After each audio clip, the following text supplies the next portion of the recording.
ไฟแดงแล้วเบรกเลยครับเรากำลังจะเดินทางเลี้ยวเข้าไปที่ ท่าอากาศ สยาน ดอนเมือง ร้อยเอ็ดครับโอ้ยพาไปไกลเลยเถอะตะร้อยเอ็ดนี่ก็สิใหญ่อยู่ รอไฟแดงหยุดไฟแดงรอไฟเขียวจ้า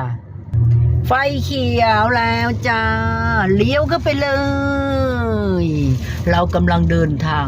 เลี้ยวเข้าไปที่ท่าอากาศยานร้อยเอ็ดแอร์พอร์ตร้อยเอ็ดแอร์พอร์ตงานถึงซุ่มประตูเลยเด้อพี่น้องเอ้ยก็เดินทางต่อไปจนถึงนู่นละตึกนู่นเลย มารับมา เอาเลี้ยวเข้าไปถึงตึกอาคาร